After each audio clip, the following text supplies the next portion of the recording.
श्री स्वामी समर्थ. स्वागत आहे तुमचं माझ्या YouTube चॅनल मध्ये. आजचा दिवस तुम्हाला खूप छान सुख समाधानाचा आणि आनंदाचा जावो ही स्वामींच्या चरणी प्रार्थना करते आणि आज या नवीन व्हिडिओला सुरुवात करते. तर बघा मित्रमैत्रिणींनो, ज्येष्ठ पौर्णिमा म्हणजे वटपौर्णिमा आणि यंदा ही पौर्णिमा जी आहे तर ती 10 जूनला वार मंगळवारला आलेली आहे. वटपौर्णिमा हा सण, हा दिवस जो आहे तर तो प्रत्येक महिलांसाठी खूप खास आणि महत्त्वाचा दिवस असतो. त्याचबरोबर वटपौर्णिमेच्या दिवशी सावित्रीने आपल्या पतीचे प्राण परत आणले होते. त्यामुळे अखंड सौभाग्यासाठी महिला हे व्रत करत असतात. या दिवशी वटवृक्षाची पूजा केली जाते. वडाचे झाड हे दीर्घायुष्य असते, त्याचं जीवन जास्त असते. जास्त दिवस वडाच्या झाड जगत असते आणि त्यामुळे आपल्या पतीला सुद्धा वडाच्या झाडासारखं दीर्घायुष्य लाभावं यासाठी वटपौर्णिमेचा दिवस साजरा केला जातो. वडाच्या झाडाची या दिवशी विधिवत मनोभावे पूजन केलं जातं. वटवृक्षाच्या खोडामध्ये भगवान विष्णुदेव आणि मुळामध्ये ब्रह्मा, त्याचबरोबर फांद्यांमध्ये देवाधिदेव महादेव हे विराजमान आहेत. वडाच्या झाडाच्या बऱ्याच फांद्यांना पारंब्य असतात. यालाच सावित्री मातेचं स्वरूप मानलं गेलेलं आहे. त्यामुळे वटवृक्षाची पूजा केल्याने देवी देवतांचे कृपा आशीर्वादही आपल्याला मिळत असतात आणि आपल्या मनातील इच्छा पूर्ण होत असतात. तसेच संतान प्राप्तीसाठी देखील अनेक महिला वडाच्या झाडाचं पूजन जे आहे तर ते करत असतात. ज्येष्ठ महिन्यातील पौर्णिमा तिथीला ही पूजा केली जाते आणि या दिवसाला आपण वट पौर्णिमा म्हणून ओळखत असतो. त्याचप्रमाणे पिंपळाच्या झाडाला विष्णू देवाचं प्रतीक मानलं जातं. तसेच वटवृक्षाला भगवान देवाधिदेव महादेवांचं प्रतीक मानलं गेलं आहे. त्यामुळे शिवशंकराचा कृपा आशीर्वाद सुद्धा आपल्याला मिळत असतो. कारण पूर्वीच्या काळी हे व्रत 3 दिवस केलं जायचं, परंतु आता वटपौर्णिमेचं व्रत जे आहे तर ते फक्त वटपौर्णिमेच्या दिवशी केलं जातं. या दिवशी उपवास केला जातो आणि वडाच्या झाडाचं विधिवत पूजन झाल्यानंतर हा उपवास जो आहे तर तो सोडला जातो. वडाच्या झाडाला 7 फेरे मारून सुती धाग्याने सुतवले जाते आणि आपल्याला अखंड सौभाग्य मिळावे म्हणून अशी प्रार्थना देखील केली जाते. वडाच्या झाडाची पूजा करण्यामागे शास्त्रीय कारण काय आहे तर वडाच्या झाडामध्ये ऑक्सिजनचे प्रमाण जास्त असते. त्यामुळे महिला वडाच्या सानिध्यामध्ये जास्त काळ आल्या तर ते त्यांच्या प्रकृतीसाठी चांगले असते, त्यांचं आरोग्य सुधारते. त्याचबरोबर या दिवशी वटसावित्रीची कथा ऐकली जाते. या दिवशी एकमेकींना वाण दिलं जातं. यामुळे आपल्याकडून दान धर्म सुद्धा होत असतो. अशा या वटपौर्णिमेच्या दिवशी कोणत्याही परिस्थितीमध्ये आपल्याला घरामध्ये काही पदार्थ जे आहे, काही भाज्या ज्या आहे तर त्या चुकून सुद्धा बनवायच्या नाही. त्याचप्रमाणे कोणी कितीही आग्रह केला तरी असे काही पदार्थ जे आहेत तर आपल्याला ते या दिवशी चुकून सुद्धा खायचे नाहीत. या दिवशी आपला जरी उपवास असला तरी सुद्धा घरातील इतर व्यक्तींसाठी आपण जे काही जेवण बनवत असतो त्यामध्ये काही भाज्या ह्या आपल्याला चुकून देखील बनवायच्या नाही. तर या भाज्या कोणत्या असणार आहे तर यामध्ये प्रामुख्याने कोणत्या भाज्या असणार आहे आणि कोणत्या भाज्या आपल्याला घरामध्ये त्या दिवशी चुकून सुद्धा बनवायच्या नाही, ग्रहण करायच्या नाही, याविषयीची संपूर्ण माहिती आजच्या या नवीन व्हिडिओमध्ये मी तुमच्या बरोबर शेअर करणार आहे. त्यामुळे तुम्ही हा व्हिडिओ स्किप न करता शेवटपर्यंत नक्की बघा. चॅनलवरती तुम्ही जर हा व्हिडिओ पहिल्यांदा बघत असाल तर चॅनलला आवर्जून सबस्क्राईब करा आणि असेच नवनवीन माहितीपूर्ण व्हिडिओ बघण्यासाठी समोरील बेल आयकॉनलाही प्रेस करा. त्यामुळे काय होईल, जेव्हा कधी मी नवीन व्हिडिओ अपलोड करेल तर सर्वात अगोदर त्याचं नोटिफिकेशन तुम्हाला मिळेल आणि तुम्ही एकही व्हिडिओ मिस करणार नाही. तर बघा, सर्वात अगोदर पहिली गोष्ट म्हणजे मांसाहार. अंडी असेल, मटण असेल, मांस असेल, चिकन असेल, असे कोणतेही मांसाहारी पदार्थ जे आहेत तर ते आपल्याला आपल्या घरामध्ये बनवायचे नाही. तामसिक अन्न पदार्थामध्ये मांसाहार येतो आणि तामसिक अन्न पदार्थ जे आहेत तर ते पौर्णिमा तिथीला तसेच वटपौर्णिमेच्या दिवशी खाणे पूर्णपणे वर्ज्य करावं. त्यामुळे आपल्याला मांसाहार करायचा नाही. नाही असे अन्न पदार्थ जर आपण खाल्ले तर याचे नकारात्मक परिणाम सुद्धा होत असतात. आपल्या कर्मावर नकारात्मक प्रभाव पडतो आणि आपण जर मांसाहार केला नाही तर आपले शरीर आणि मन हे शुद्ध राहते. म्हणून मांसाहार करणं या दिवशी टाळायचं आहे. घरामध्ये आपल्याला मांसाहार हा अजिबात बनवायचा नाही, खायचा सुद्धा नाही. यानंतर ते म्हणजे समोरची वस्तू म्हणजे कांदा लसण. आपण जी काही भाजी बनवणार आहोत यामध्ये कांदा लसणाचा वापर आपल्याला अजिबात करायचा नाही. आपण ज्यावेळी उपवास सोडतो त्यावेळेला आपल्याला बटाटा खाणं जे आहे तर तो टाळायचा आहे. बटाटा म्हणजे आलू जो आहे तर तो आपल्याला खायचा नाही, कारण उपवास करत असतो आपलं शरीर जे आहे तर ते उपासी असते.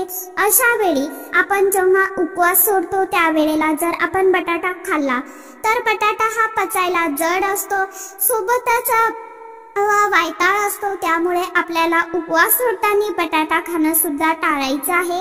तसेच वटपौर्णिमेच्या दिवशी लाल भोपळा असेल, दुधी भोपळा असेल तर याची सुद्धा भाजी घरामध्ये चुकूनही बनवायची नाही. त्याचबरोबर आपण या दिवशी शक्यतो कोणत्याही प्रकारच्या डाळी, कडधान्य तर हे खाणे सुद्धा टाळायचे आहे. ज्यांचा उपवास आहे तर त्यांनी आपण जेव्हा उपवास होतो त्यावेळेला अगोदर 12 भिजवलेले हरभरे खावे आणि त्यानंतर उपवास सोडावा असं सांगितलं जातं. परंतु आपण जी काही भाजी वगैरे बनवतो यामध्ये शक्यतो कडधान्याचा वापर करणे आपल्याला टाळायचं आहे. खास करून ज्यांचा उपवास आहे त्यांनी तरी या दिवशी कडधान्य खाणं टाळायचं आहे. तसेच आपण उपवास जो करतो तर तो जेव्हा सोडतो त्या अगोदर आपल्याला 1 ग्लास कोमट लिंबू पाणी प्यायचं आहे, ज्यामुळे आपल्या पोटाचा पीएच जो आहे तर तो सामान्य राहतो.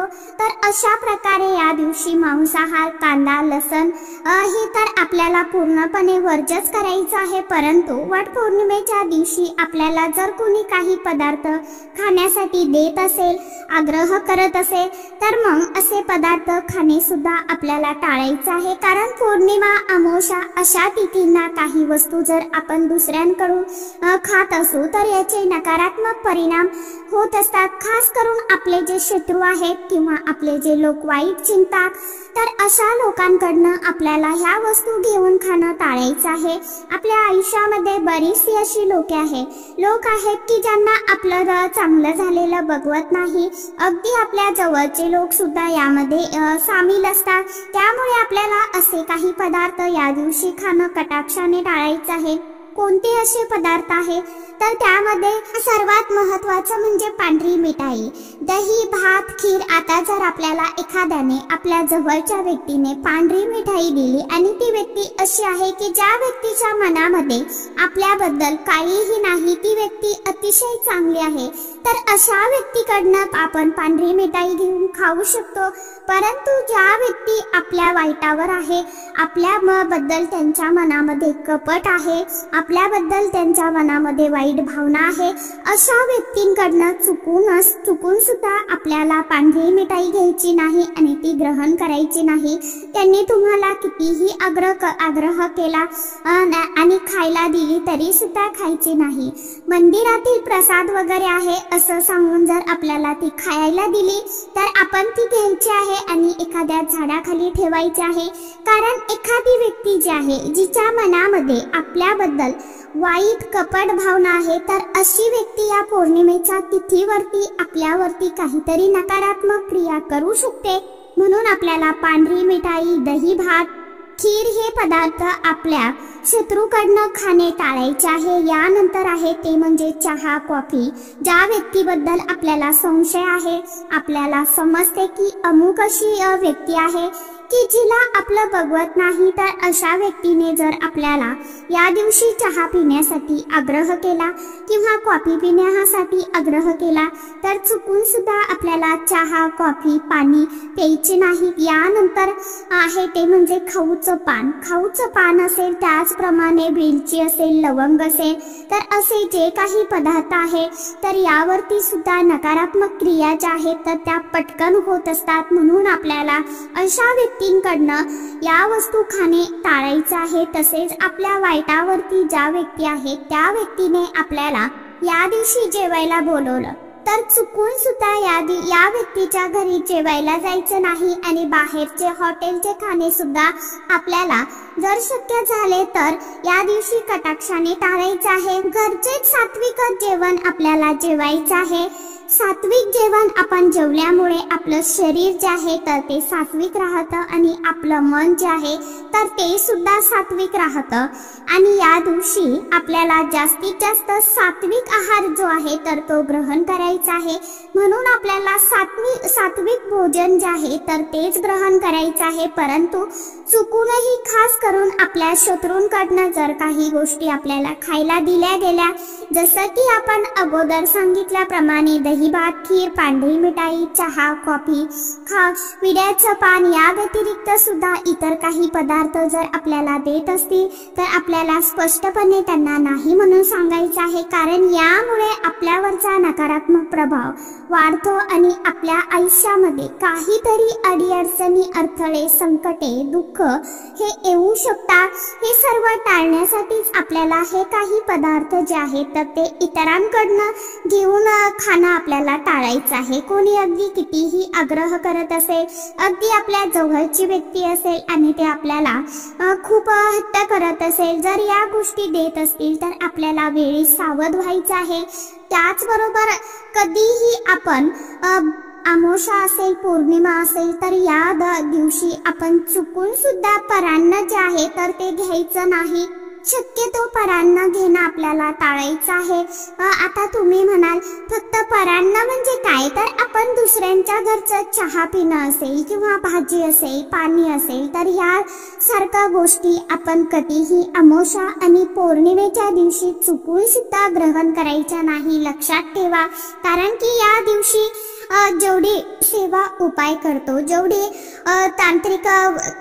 सेवा उपाय करण्यासाठी हा दिवस प्रभावी मानला जातो, तेवढाच तांत्रिक विद्या करण्यासाठी सुद्धा हा दिवस खूप प्रभावी असतो। म्हणून अशा वेळी आपल्याला जे काही परान्न आहे, ज्या काही वस्तू आहेत तर त्या खाणं टाळायचं आहे आणि या दिवशी आपल्याला थोडं सावधगिरीने वागायचं असतं, कारण आपण म्हणतो की आता कुठे राहिलं, परंतु हे चालूच आहे आणि कित्येक जणांना याचा त्रास देखील आहे। बघा तुम्ही आजूबाजूला कित्येक अशी लोक आहेत ते करू शकतात आणि त्यांना येत असतं, कारण जे पहिले व्यक्ती लोक होते तर त्यांना खूप ह्या गोष्टी जमायच्या आणि ते त्यांच्या जाण्याच्या वेळेला आपल्या घरातल्या व्यक्तींनाही शिकून ठेवत असतात। म्हणून आपण कधीही आपल्या सावधगिरीने घरामध्ये वापर करावा, राहावं, आपल्या लेकरा बाळांनाही जपावं, त्यासोबत आपल्या घरातील व्यक्तींनाही सांभाळून ठेवावं, कारण त्यांनाही आता आपल्या मनामध्ये भलाई, आपलं मन स्वच्छ असतं, निर्मळ असतं, परंतु समोरच्या मनामध्ये आपल्याबद्दल काय आहे हे आपण कधी कधी ओळखू शकत नाही। काही वेळा समोरची व्यक्ती जी आहे तर ती आपल्याला वरून खूप छान बोलत असते, खूप गोड गोड बोलत असते, परंतु त्या व्यक्तीच्या मनामध्ये आपल्याबद्दल काही वाईट भावना असतात, कपट असतं आणि ती व्यक्ती आपल्याला काही ना काही गोड, काही वेळा आरेरावीने होतं, तर काही वेळा आपण म्हणतो ना गोड बोलून काटा काढला, तर तशा गोष्टी होत असतात। काही वेळा गोड बोलून सुद्धा काही जण जे आहेत तर ते गोड बोलून सुद्धा आपल्याला आपला घात करत असतात, आपल्याला संकटात आणत असतात, आपल्यावरती काही ना काही क्रिया करत असतात। अशा या तिथी येतात त्यावेळी आपल्याला थोडं सावधगिरीने वागायचं आहे आणि चुकून सुद्धा आपल्याला परान्न जे आहे तर ते ग्रहण करायचं नाही, कुणाच्या घरचं खायचं नाही। तर सांगितल्याप्रमाणे आवर्जून तुम्हीही सांगितल्याप्रमाणे नियमांचं पालन करा, ज्या भाज्या आहेत तर त्या खाऊ नका। तर आजच्या व्हिडिओमध्ये इतकीच माहिती होती, कशी वाटली नक्की सांगा। व्हिडिओ आवडला तर चॅनलला आवर्जून लाईक, शेअर, सबस्क्राईब जरूर करा। परत भेटूया नवीन माहितीसोबत, नवीन व्हिडिओसोबत। तोपर्यंत सर्व माझ्या यूट्यूब परिवाराला श्री स्वामी समर्थ।